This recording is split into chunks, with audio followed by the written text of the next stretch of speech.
a lot of information out there. The trick is finding the good stuff. Whether you're searching on the free web or using the library catalog or an article database, thinking about search terms to use for your topic can save you time and help you find better results. But how do you find the right words to start your search?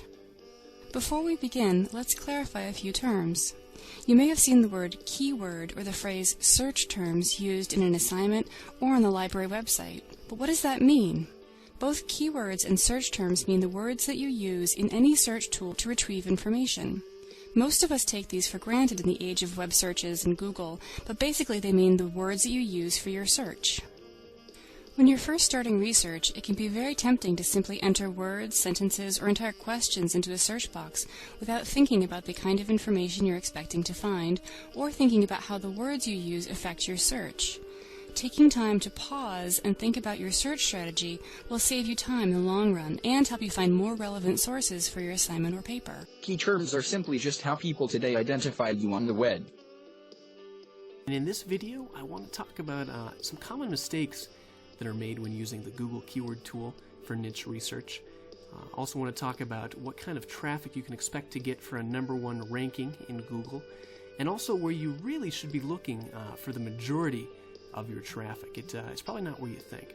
When anyone enters a keyword into a search box, the search engine locates all the website pages that incorporate the keyword, or keyword phrase, and lists them inside the form of search good results.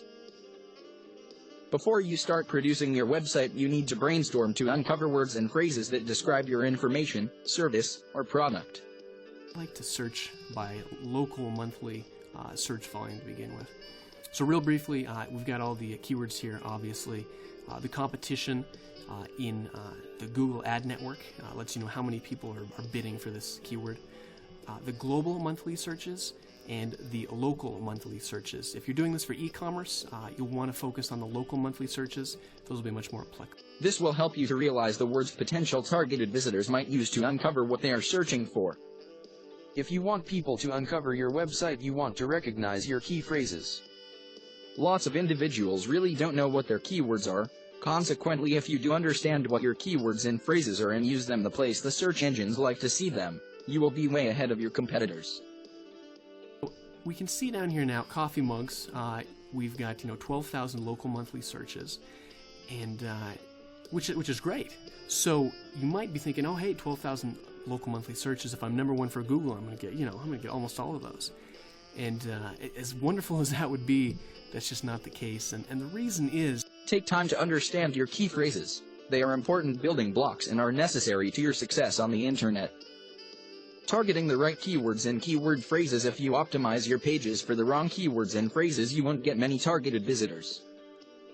You need to take time to pick out your keywords carefully right before you begin creating your website. long tail variations of that term. So for example, we've got coffee mugs here, but listed below that, the second highest volume query is personalized coffee mugs with 3,600, custom coffee mugs, travel coffee mugs, funny coffee mugs, and these are what I refer to as long tail variations or long tail keywords. And they're just the root keyword, obviously, with some additional modifiers on there. And the thing that's great about these long tail keywords is one, they're easier to rank for because not as many people are going after them, and two, they usually convert at a much higher rate than kind of your primary keyword because they're more specific.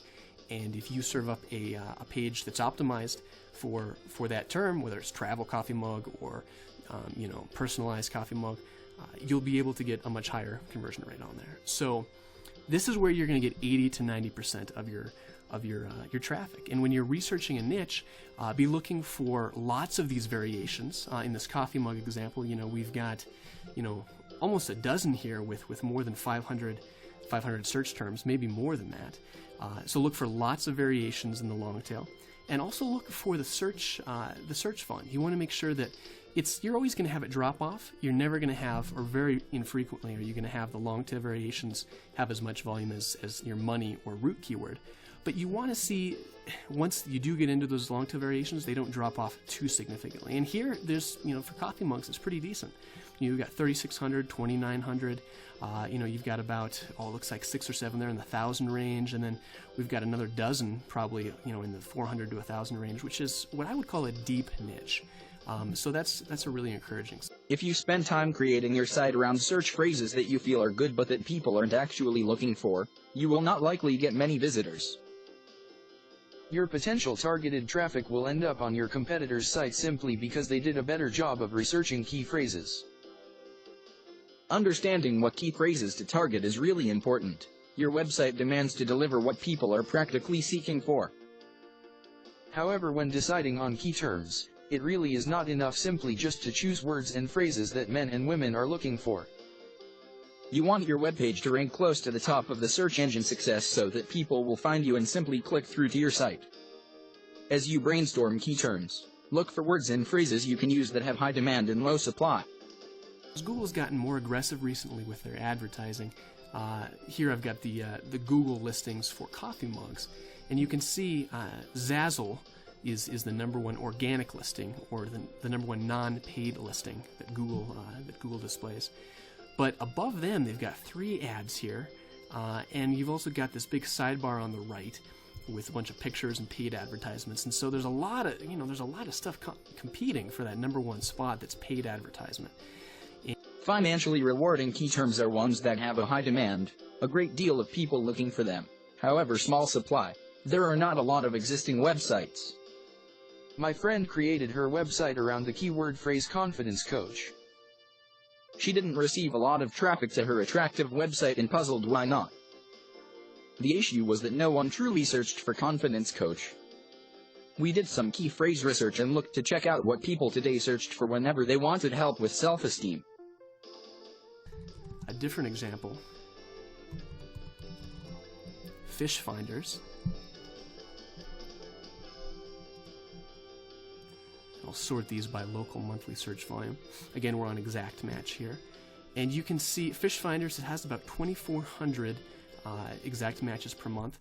And then we've got a few variations. We've got eagle fish finders, Lawrence fish finders, hummingbird fish finders. But really only a couple there's 3 there in the 1,000 range, and then we drop way off to 300 and 200, and by the time we're a dozen down, we're in the 100s, or even 10 down, we're in the 100s. So this isn't to say this market would be awful, but I'd be a little leery of the fact that it's not a deep market. There's not a lot of long tail variations, and so instead of maybe getting 80 to 90% of your keyword traffic from long tail variations, this might be something where maybe it's more like 65 to 75%. Again, these are ballpark numbers, but you do want to look for those long tail variations. They're indicative of good markets to get into, and indicative of the possibility of a lot of your traffic coming from those long tail variations. So 3 key takeaways for this video. The first is make sure you're using phrase, or even better, exact match to get more precise results when you use the keyword tool. Secondly, just remember that when you are looking at those money term volumes, that you're only going to get a fraction of those, and that's even if you've got a #1 listing in Google. So don't overestimate how much traffic you'll get from those. And finally, make sure you're looking at how deep a niche is, and looking for those long tail keywords, because the more you have of those, and the less the volume drops off with those long tail keywords, the better chance you have at getting a lot of traffic in that niche. It's also a great strategy to pursue those long tail keywords in terms of SEO and marketing, because you're going to be able to rank for those more easily, there'll be less competition for them, and they'll convert better. We found an expression that people searched for which failed to have many pages created around it. She refocused her primary page around developing self-confidence, and her visitors' figures increased by 37% in just the first 30-day period. Subscribe to my YouTube channel, so you do not miss the next videos that I'm making to show you more. And do click on the link down below. And learn how I got 819,063 viewers on YouTube in a single day. And how you can do the same. Give me a like and leave me a comment on how you like the video and what I can do to help you out in my next video. Thanks.